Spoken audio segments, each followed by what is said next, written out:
Remember to turn on all notifications so you don't miss a video. The story surgeon is back. A few years ago, I had a conversation with one of my dogs about Jujutsu Kaisen.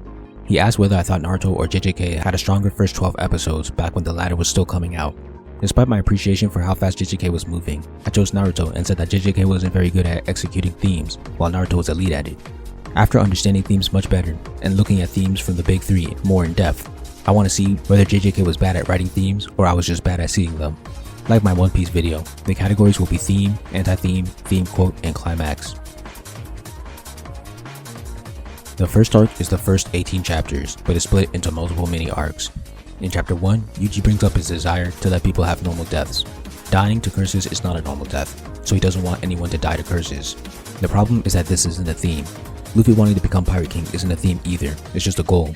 Ichigo's desire to protect people is a purpose. Yuji has a purpose, but the chapter doesn't exactly have a theme. In the climax, Yuji eats the finger in order to save everyone. The downside is that Sukuna can now possess him. I could extrapolate and say that the theme is you have to make sacrifices in order to save people, but that's not set up beforehand. It just kinda appears at the end, kinda like Bleach, rather than being set up earlier, like One Piece or Naruto.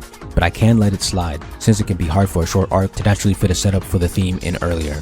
If I reach, I could say that Megumi is the anti-theme, but the extent of his opposition is saying, "You idiot, don't," right before Yuji eats the finger.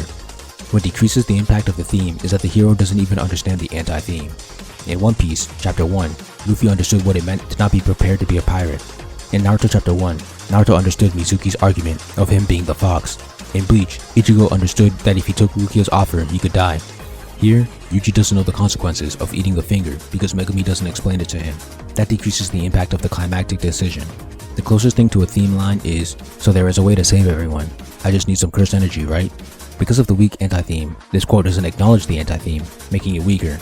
So far, the anti-theme barely exists. The theme quote suffered because of this, and the climax was good, because right after he saved the day, the consequence took effect, which was Sukuna's possession.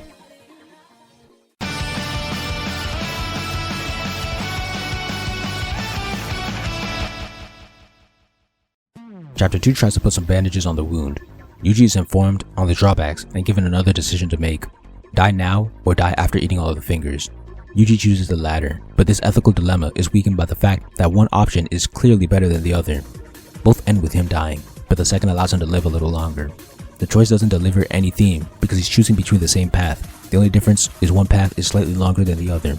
So, now Yuji knows the consequences, but the choices he's given are significantly worse, so overall, nothing is fixed. The most ideal execution would be to have these steps. A. Yuji's informed about the pros and cons of eating the finger ahead of time. B. Megumi tells him that no one should eat the finger under any circumstances, serving as the anti-theme. C. During the climax, Yuji says that having a demon possess him is a worthwhile sacrifice for saving people and giving them a natural death. And D. Yuji eats the finger, saves everyone, then turns it to Sukuna. This gets a C right now.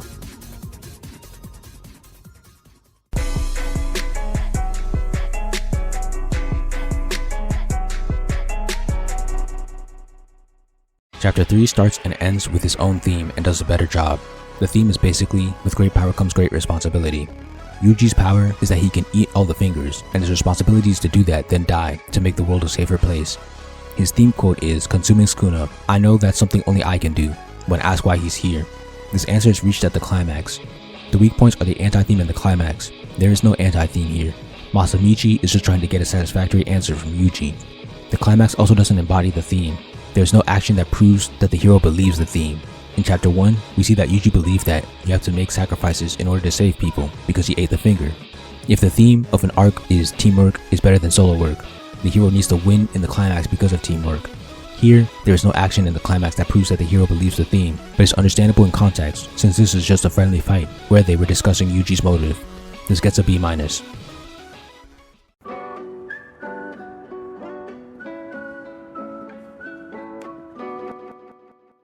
Chapter 4 starts another mini arc. In this arc, Nobara is the hero who has to make a choice. Chapter 5 has the curse taking a boy hostage. Her dilemma is whether she should make the rational or emotional choice. If she doesn't surrender, the boy's life is in danger, but hers isn't, and she could kill the curse easily.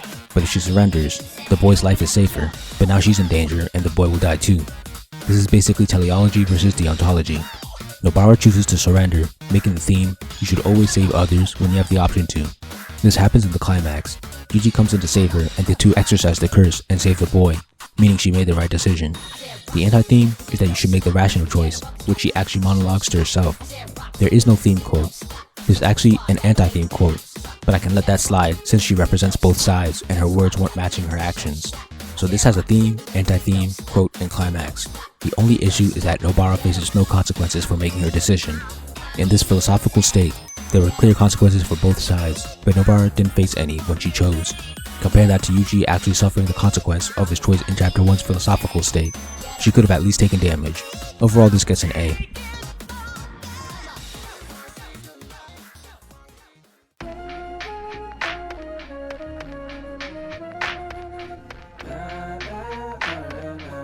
In Chapter 6, a philosophical conflict is introduced.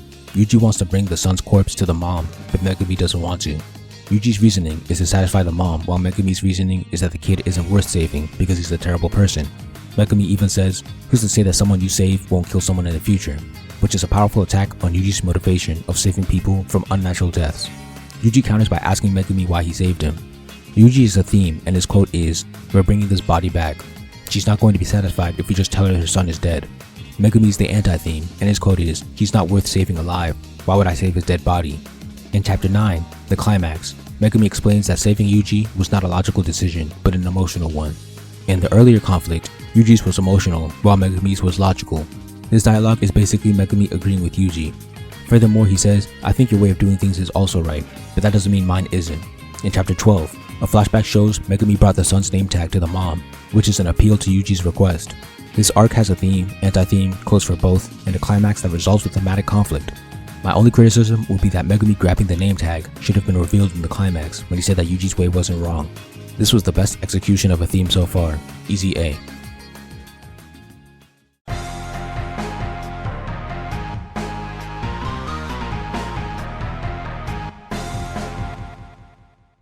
The next mini arc is Gojo training Yuji. Maybe I somehow missed it, but I don't see any theme here.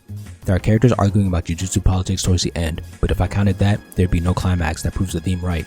It'd just be characters preaching the theme to us rather than executing it through a plot, which is something writers should avoid, according to John Truby, so it'd get an F.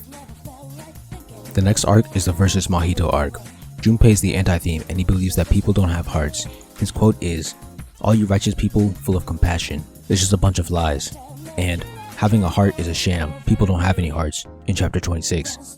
This position is strengthened by the fact that Junpei is deceiving himself in order to rationalize his mother's death. However, this extra credit is brought down by Yuji's theme, which is basically anti-Junpei. He doesn't really argue his own position, he just tries to disprove Junpei's, which is weak. The theme will be that people have hearts, but there is no quote to support this. The climax of this plot thread is great because it has Yuji physically proving that people have hearts when he takes Junpei's attack and decides to hear him out rather than fight. This is not a true climax of the arc because there is a second antagonist, but that's fine. This gets an A+. However, I do think it's weak that the second antagonist didn't have any kind of philosophical stakes. The Dark Knight and the Batman 22 would be examples of stories with two climaxes for two different antagonists. Both had similar philosophical stakes. In TDK, first is Joker, second is Two-Face. Joker's anti-theme is that everyone is naturally evil like him. Two-Face's is that you can't be a good person in a bad time. He wins this conflict. In 22, first is Riddler, second is his goons. Riddler's anti-theme is that him and the Batman are the same, and he wins this conflict. His goons have the same anti-theme, but Batman changes his symbol from vengeance to hope in the climax, allowing him to win this conflict. If you're gonna write a philosophical conflict in a climax, the final climax is top priority.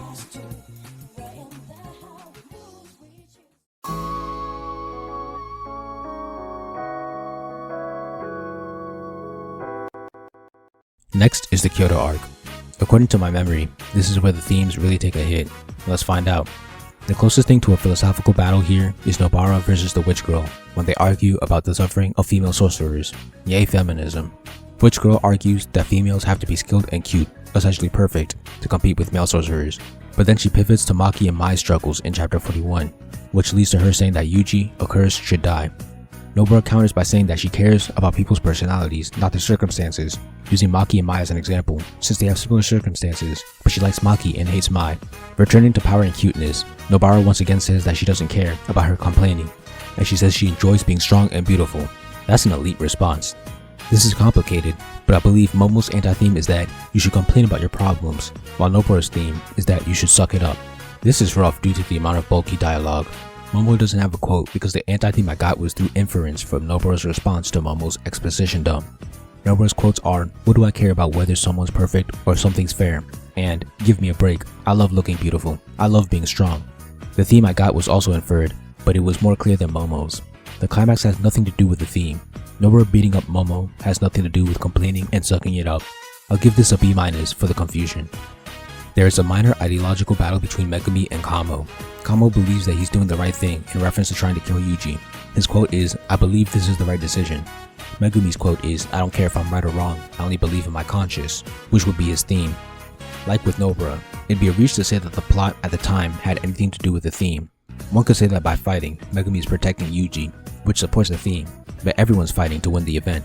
If you remove the theme, Megumi and Kamo would still be fighting, so I'm not counting that. And then there's also no climax that proves the theme right. They just keep fighting until they're interrupted. The theme, anti-theme, and quotes exist, but there's no climax, so I gotta give this a C. The climax of this arc will be the Hanami fight, but there's no thematic conflict there. Like I said before, the final climax is more important than any other sub-climaxes.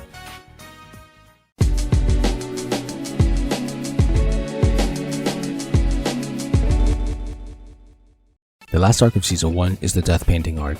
I don't remember this having a theme either. Let's find out. Chapter 58 is where the theme is. The theme is you should be selfish to bring out your best, and the anti-theme is you need to be selfless to bring out your best. Gojo's quote for the theme is, "You don't know how to bring out your best. Right now, you can only judge and match those around you. Keep that up and you can forget about becoming as strong as me. It's okay to be selfish." When explaining how Megumi always sacrifices himself for his teammates. I can infer that the anti-theme is you need to be selfish to bring out your best, but it's tricky because Megumi doesn't say this or even believe it. He's being selfless, but he wasn't doing it to bring out his best. This is why he doesn't have a quote. This is a weakness, but in the climax, he becomes selfish and it allows him to beat his opponent with domain expansion. This arc stumbles on the anti-theme, but it nails the theme and climax, so I'll give it an A.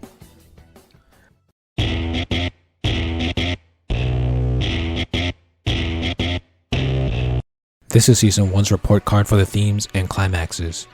Intro, C. Masamichi, B. Nobara, A. Fearsome Womb, A. Training Arc, F. Versus Mahito, the main one gets an F, the sub one gets an A+. Kyoto Goodwill event, the main one gets an F, the sub arcs get B- and C. And for death painting, A. In conclusion, Jujutsu Kaisen's execution of themes is nowhere near as bad as I thought it was, but it's clearly struggling half the time. I know it's not as solid as early One Piece, because I did a video on it, and I'm pretty sure it's not as solid as early Naruto or Bleach, but overall, not too bad. Thank you for watching. Please like, comment, share, subscribe, and help me revolutionize the manga industry by buying my manga and spreading the word. All important links will be in the description.